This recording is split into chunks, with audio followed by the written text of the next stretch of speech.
wabarakatuh. Perkenalkan, nama saya Muhammad Putra. Saya mahasiswa di Fakultas Hukum dengan nomor pokok 1903 10 10 10 264.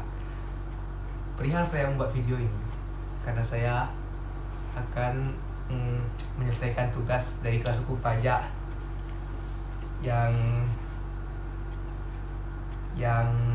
disuruh secara lisan ya guys ya. Ada beberapa yang ingin saya jelaskan di sini, yaitu tentang hukum pajak. Ada 5 poin di sini. Yang pertama itu pengertian pajak, yang kedua kedudukan hukum pajak, yang ketiga secara hukum pajak, keempat dorongan hukum pajak, dan yang kelima sumber hukum pajak. Oke, kita langsung ke pengertian pajak. Pajak merupakan salah satu sumber bagi negara untuk melakukan pembangunan. Dengan membayar pajak, diharapkan dana tersebut bisa digunakan untuk kepentingan seluruh masyarakat, bukan hanya untuk para pejabat atau petinggi lainnya.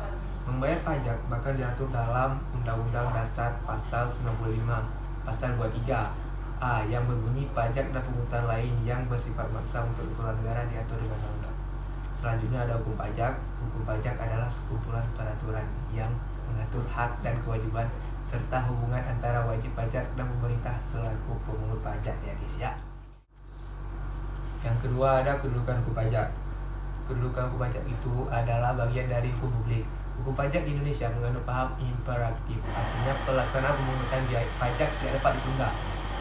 Adapun beberapa poin ya guys dari hukum pajakan. Yang pertama itu hukum perdata yang mengatur hubungan antara satu individu dengan individu lainnya.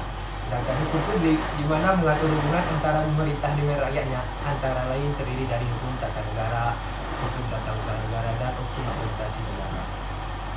Terus yang ketiga itu ada sejarah hukum pajak. Sejarah hukum pajak. Pada awalnya pajak bukanlah suatu pungutan, melainkan pemberian sukarela yang diberikan oleh rakyat untuk raja yang telah memelihara kepentingan negara, menjaga negara dari serangan musuh, membiayai pegawai, kerajaan, dan lain sebagainya. Di Indonesia, pada era-era kolonial sebelum masuknya Belanda, pajak dikenal dengan istilah upeti. Upeti ini dimaksud dengan dipungut oleh raja untuk kepentingan pribadi dan operasional kerajaan. Contohnya seperti membeli tanah, membiayai rumah, membangun jembatan. Jenis pajak yang dilakukan di era ini misalnya pajak tol dan pajak candi. Upeti yang diberikan kepada raja hanya digunakan untuk kepentingan penguasa saja, tidak dikembalikan ke rakyat. Pajak yang dikeluarkan oleh rakyat akan digunakan untuk kepentingan rakyat juga, misalnya untuk menjaga keamanan rakyat, membangun saluran air, membangun sarana sosial, dan lain sebagainya. Saat Indonesia dijajah oleh Belanda, saat itulah sistem kita mengenal sistem perpajakan modern.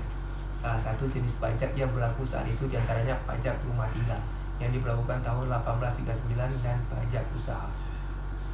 Pemerintah kolonial Belanda juga membedakan besar tarif pajak berdasarkan kewarganegaraan wajib pajak. Dari sejarah Belanda inilah upeti yang awalnya diberikan oleh rakyat tersebut tidak lagi digunakan untuk kepentingan satu pihak, tetapi mulai mengarah ke kepentingan rakyat itu sendiri. Oke, kita langsung yang ke poin keempat, yaitu ruang lingkup hukum pajak. Ditinjau dari berlakunya hukum pajak terbagi atas dua, hukum pajak nasional dan hukum pajak internasional. Ditinjau dari materinya, hukum pajak terbagi atas dua juga, hukum pajak material dan hukum pajak formil.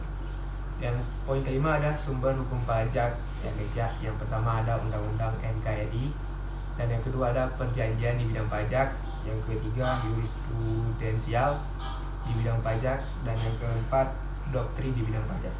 Sekian dari saya, apabila lebih dan kurang saya mohon maaf. Terima kasih banyak atas waktunya. Assalamualaikum warahmatullahi wabarakatuh.